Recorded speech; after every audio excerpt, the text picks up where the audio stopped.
right, guys, welcome back to Seat Time. Brian Pierce here. We're having another fun interview, this time with Russell Bobbitt, the guy who's been racing enduros longer than I think I actually knew how to ride a motorcycle, which would be never. But he's been doing it a really, really long time. Russell Bobbitt, how is your evening going tonight, sir? Doing well. Just made it back into Dayton, Ohio tonight from Atlanta. And, yep, doing good. No problems. Yeah? So what's that fun little contraption behind you? Is that a curtain in a van that you're hidden in, or are you actually in somebody's house? What's going on back there? It looked a little creepy. I'm actually in the back of Nick Farringer's van right now. Yes. But check out the view. Yes. lot of men. It's his parents' house. Are there a lot of men that are in the back of Nick Farringer's van? No. Okay. Definitely his kitchen, actually. So. All right, we'll go with the kitchen then. No, that's the best answer. Okay, well, one of the big things that's going on right now in the world is the Olympics. Now, Russell Bobbitt, you may be busy racing motorcycles, and that's okay, but these guys are some of the best athletes in the world. I do know that you consider yourself some of that as well. So, have you been paying attention to the Olympics? Do you have any fan favorites or any sports that you pay attention to?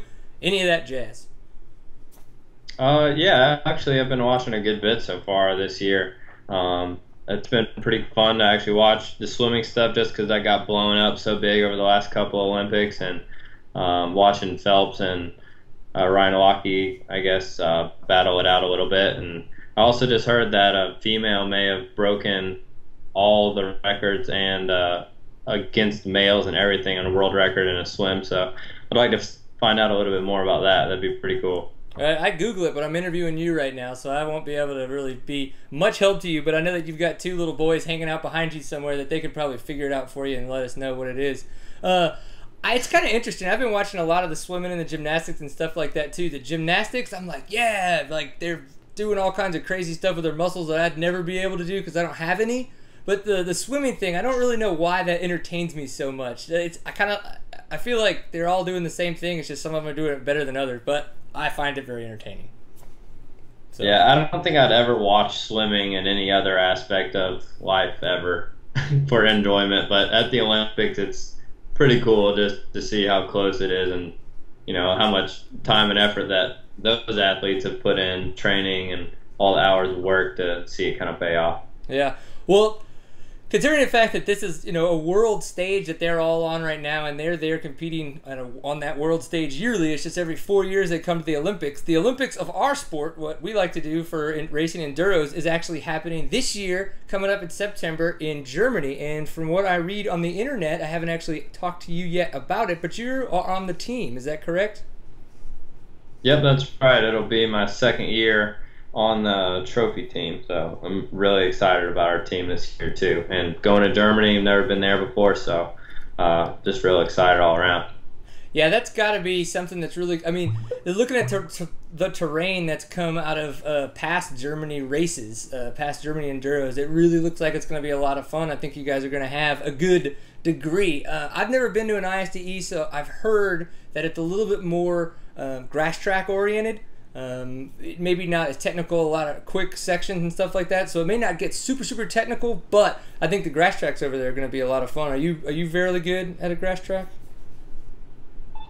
I think I can make my way around a grass track pretty well. Definitely going to other 6 days in the past has changed a lot of the way I ride, and like all the grass tracks there, that I've ridden, I've actually, riding the European lines and just checking it out, and makes you into a better rider, I think, going to this event. And I've learned a lot and kind of just carry that on each year, and I've progressed, I think, every year. So looking to do well at any kind of grass track test there this year. Awesome. I was supposed to have, if I were to have made it, I am not going to have a beer with Kurt Caselli at Oktoberfest after the race is over. I cannot do that now. Will you be able to at least have that one beer with him for me? Yeah, I'll be able to do that pint for you. I love it. It better be way bigger. But so again, the thing is they're in. So we're going to talk about that as the world stage. Now bring it back to the national stage. The AMA actually voted you as the 2011 Athlete of the Year. AMA is the American Motorcycle Association. How was that for you? I mean, obviously that was the end of last year, but I don't think that we've really talked about it a lot, and we as in people in our industry. So tell us how that was for you and kind of what that meant. That was really a big surprise for me. I was just happy to be at the AMA Awards banquet to receive the National Enduro Championship award, and I was sitting at a table full of all the other KTM riders that all had very well distinguished awards for their own endeavors. And actually, when they were calling out the nominees, I was like, I really thought that Kurt was going to win it just because he had a stellar year with 6 days, Hare and Hound, and Works and all that other junk. I think it works. So I don't know. He had lots of good stuff going on. I was like, I was just I was really excited and pumped when they actually called my name, and just wasn't expecting it at all. But it was really cool, and I definitely felt like I did work hard to make back the ground that I did and to achieve what I did that year.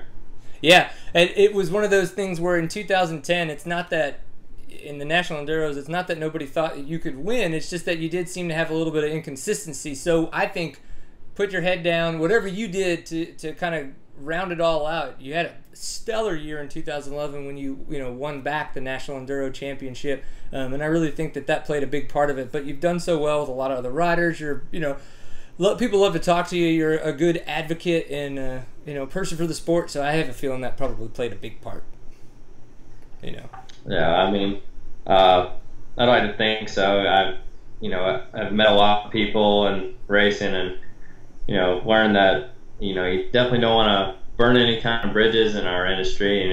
Everyone ends up meeting each other, and it's just a small world. And I'd like to make a good impact on anyone I meet, and just kind of enjoy it and have the best things work out the way I can. Yeah, I'll always take any advice you ever have for me. So anything you think I'm doing wrong, you just tell me. It doesn't have to be with riding. Just living life, Make it interesting. We'll probably take that hot dog off your seat. That'd be a good starter. Yeah, that's just one of those things. You got to do what you got to do. Thanks, Russ. That was supposed to be between us. Now it's for the internet. My life is now over. That's okay. I want to know more about the OMAs.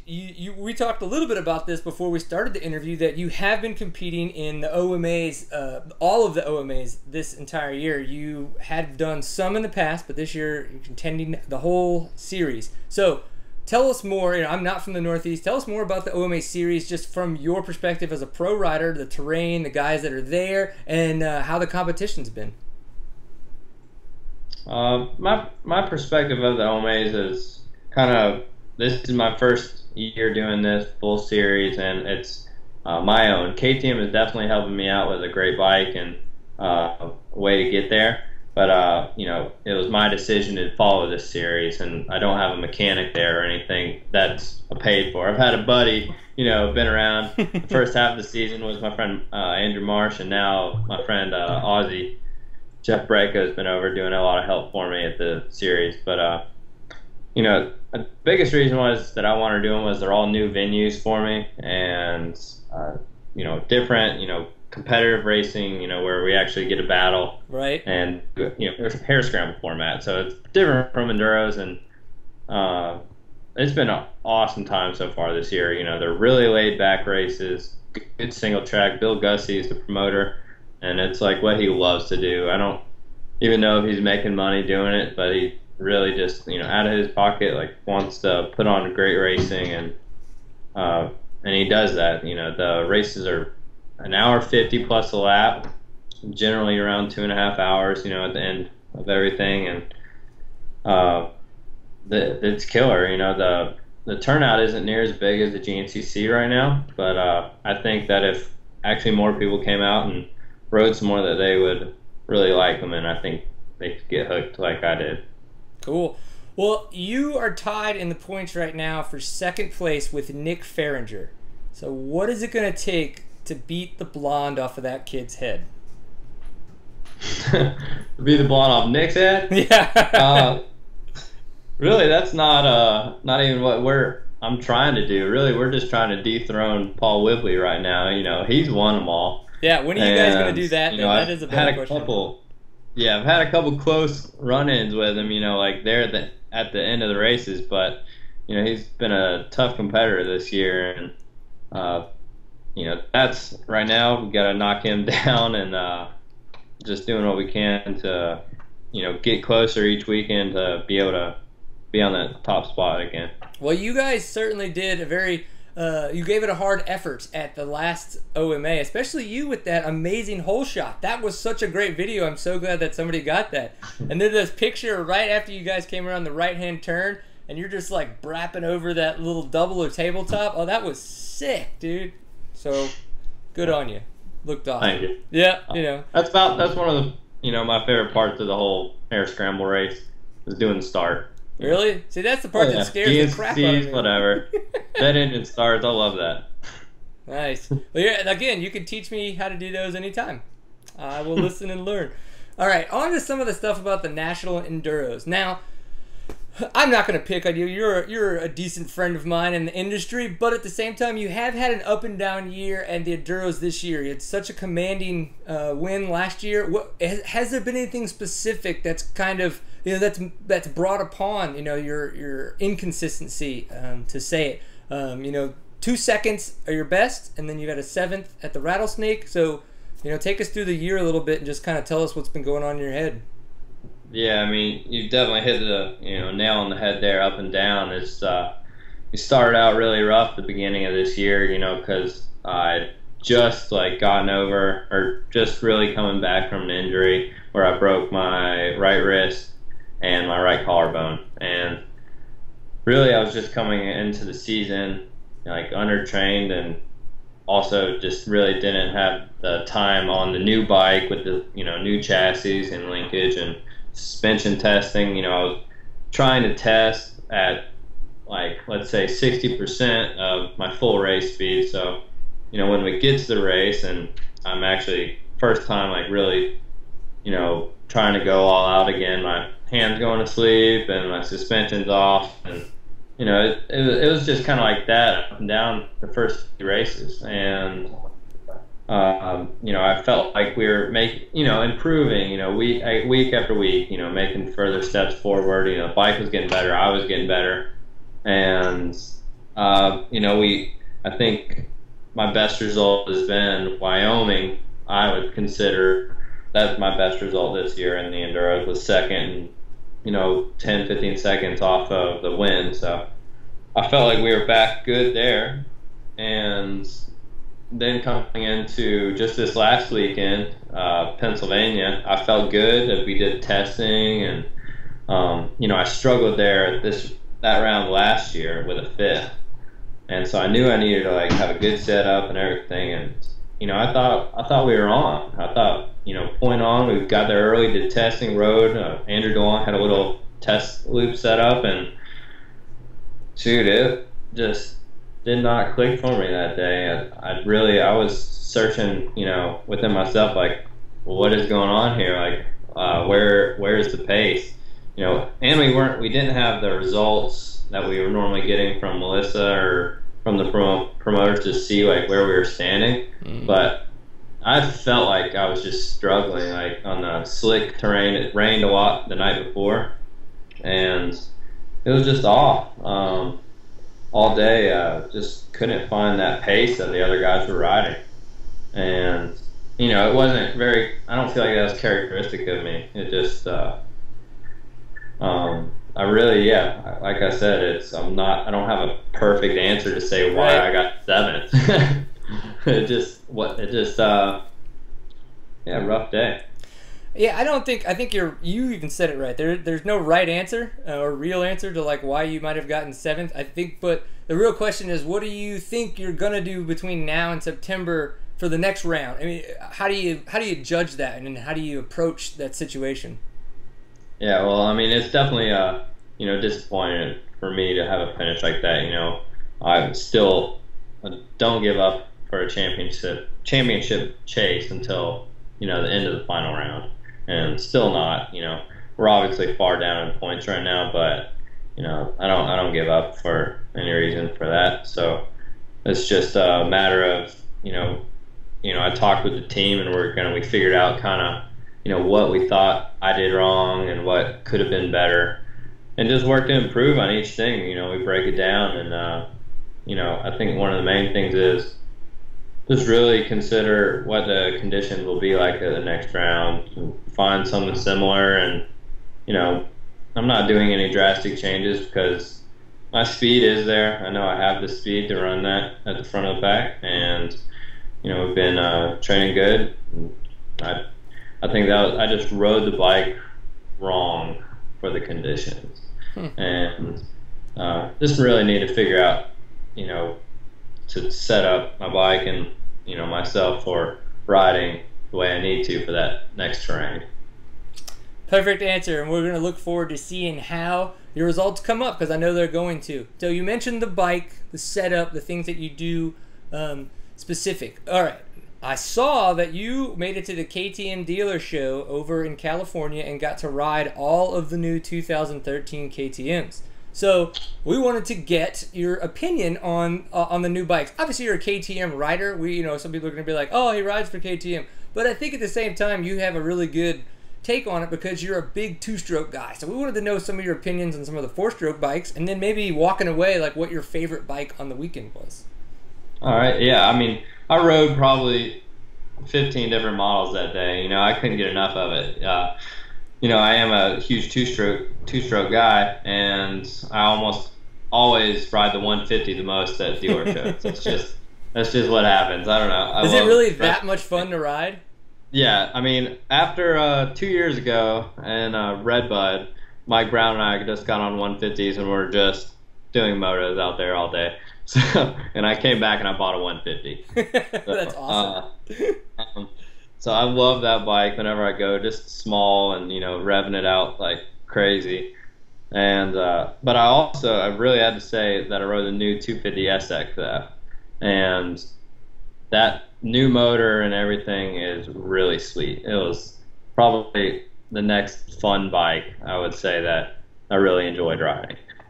I thought that it had way more power than last year's, and the handling of it was pretty much the best out of any of the bikes that I rode. Just the way it kind of cornered, and the power delivery was, you know, comfortable but yet powerful at the same time. And 500 is always a beast and super fun. That was best on the off-road loop.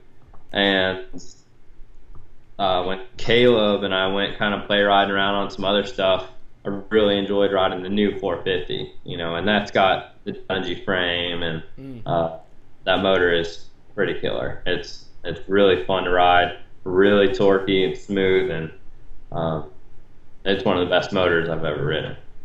Huh. That's cool, man. I was trying to make it out there with Brian Story from SMS Racing. He was going to have me be his media guy.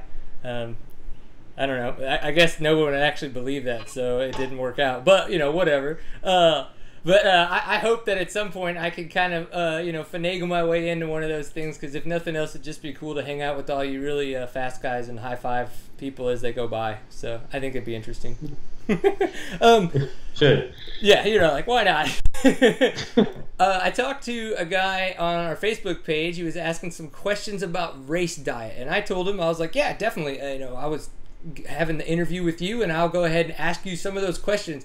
He was interested coming, say the week before coming up to a big race, you know, if your diet changes, or does your diet stay the same consistently throughout a month, and then as well, like the day before and then morning of, kind of how you change up your diet, if you change up your diet, if there's anything very specific that you concentrate on, things like that. So what do you got? Well, all right. Well, I'd like to ask someone who knows a lot about that too, because at the last OMA, I had my own shares of problems after the race. I mean, I think everyone has kind of done it at one point or another, but like after you exert yourself completely, and if you made something wrong, it shows. And it showed the whole ride home. But from what I'm taking from my bad experiences at races and my good ones is you need to definitely do pre-race kind of practice, before you get to a race. You need to know what works for your body and what is comfortable during race situations. I don't eat race day food during the rest of the week, really, kind of deal. basically my main diet is, what everyone kind of considers a healthy, well-rounded diet. Whole grain, vegetables, variety of meats, and I'm not a gluten-free guy or anything crazy like paleo. I don't do anything real out characteristic like that. It's just basic. My parents fed me good food, and I continue to eat good food on my own. But before a race, good carbs and everything. Night before, I like to have pasta dinners, and that's what is tasty, easy for me to get down, and fuels your body up well. And race day has been something that I've been working with other people, trying to figure out what a good idea is, what works for other people, and what is going to work for me. And kind of for me, I think simple is good. Just oatmeal, fruit for breakfast, or a bagel, like whole grain bagel with peanut butter.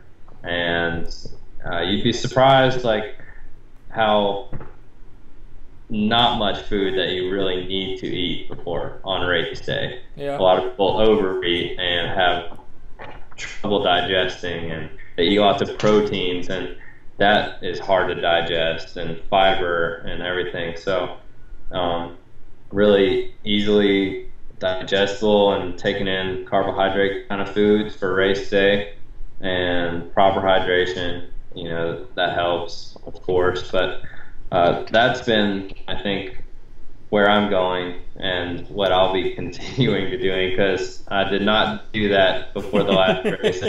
It did not work out well. So I'm going to be on a good oatmeal, fruit, peanut butter, bread kind of race meal. And that's what you'll see me eating. Perfect. Well, there's a lot of good stuff there. I think it is one of those situations where everybody kind of hears all the same stuff, but trying to really pinpoint it down to good foods, and what you were saying about staying away from proteins because they're hard to digest on race day, I think is actually something you don't really think about. Some people maybe like pull around beef jerky and stuff like that, because beef jerky is a good snack, but it's very hard to digest. So little things like that. So that's smart, good stuff. I like it. All right. Jeff Braco.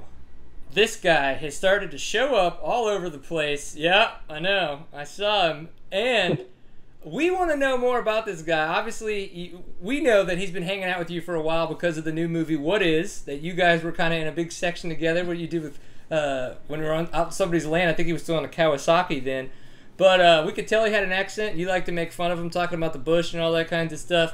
But we want to know more about this guy. This guy, we figured there's some good stories there. So anything you got, you don't have to make fun of him, but something entertaining would be preferable. It's hard for me to talk about him without making fun of him. But he's been awesome to have around. He just came back. He went home for a couple of weeks, and he basically blew all his money while he was here. So he had to go home and work a little bit so he could come back and blow some more money. So America should thank him for that, even though he has, he hates on Americans a lot, but that guy. It's all good fun. And I guess some of the best thing I could say is just been able to traveling around with the guy. Where we are always kind of running into something funny. Convincing chicks at Hooters that he lived in a mud hut, and that it's the size of Hooters, so that'd be a pretty big mud hut, but they believed it, and they don't have iPhones in Australia. Wow. He told people that, and it ended up getting him a phone number, so it worked out pretty well. Yes. But I've definitely picked up a second language as Australian. I'm pretty good at it now, but that was horrible, by the way. My mate over here doesn't really think I'm that great at it, but it's a work in progress. Is it? Yeah, you're gonna have to go hang out with Shane Watts a little bit more to get that stuff down. Oh, speaking of Shane Watts and Jeff Braco over here, we need to see Kangaroo put their dukes up in a circle rut match off, because he is the circle rut inventor. You know, he's got his like name on it. He's like, oh, you know, look up on Google Maps, check out my circle on my plot at my farm, and so you know, he has like 1 million+ views on YouTube. So Jeff Brayco, he's the one-handed guy doing all the circles, you know. So he can hit a circle right pretty good. Yeah, that's better than I just try to stand in the middle and not get hit. It's unfortunately where my talent lies. It happens. We're actually thinking about making an Olympic ring circle rut. Hey, are you gonna paint them all different colors and stuff too? Yeah, and have jumps that go over the rings into other ruts. You know. You had me at ruts. I'm in. I think that sounds awesome. Are you gonna put that on YouTube, or is he just gonna complain about it and say somebody else invented it? Ooh, he's good at complaining. Yes, he's good at complaining. But if I can get him out there with a shovel, yeah, we'll get some Olympic ring circle ruts going. Yeah. Do Australians work? Do they do work? I mean, do they move around and stuff? I mean... He's a tiler. He's a tiler. So if my shower needs work, I know who to toss some coin to. Yeah, I think he's actually about to do Nick's bathroom in here. So. As long as he doesn't break the toilet and have to fix the plumbing, because that would suck for everybody. Too late. Awesome.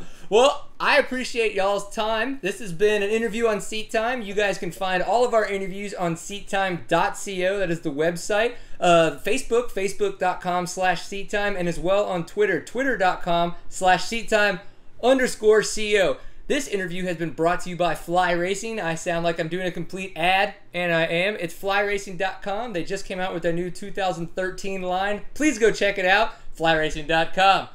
Mr. Russell Bobbitt, do you have any ads, sponsors, friends, random women you want to talk about while it's your turn in the spotlight? No random women. Perfect. But you know, definitely need to thank, you know, FMF KTM team and a lot of my, you know, personal sponsors that have really been doing a great job this year. Dunlop's coming out with a new front tire that we just tested. Is it called the Bobbitt?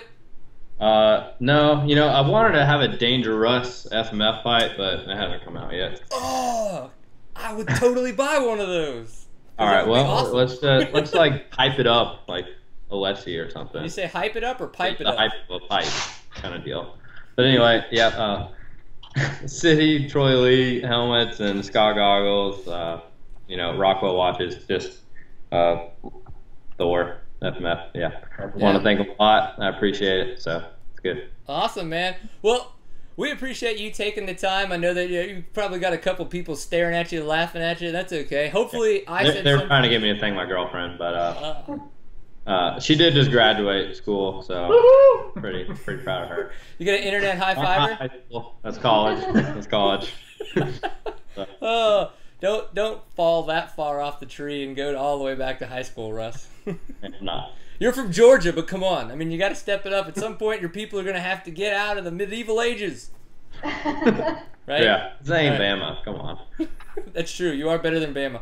All right. We appreciate your time. Hopefully, we get to do this again. I don't know if I'm going to make it to another National Enduro. I'm trying to do the whole Loretta Lynn Saturday race and then the National Enduro on Sunday at the end of the year.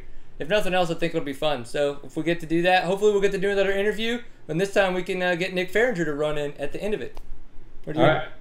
Yeah, sounds good, man. Not the worst time. You guys travel safely. Tell Nick and Jeff I said what up or something that sounds more Australian. And I'll talk to you guys later, all right? See you, mate. All right. Later, bloke. Remember to enjoy a pint full of awesome. Mate. Later. Thanks, man. See you guys. Later, dude.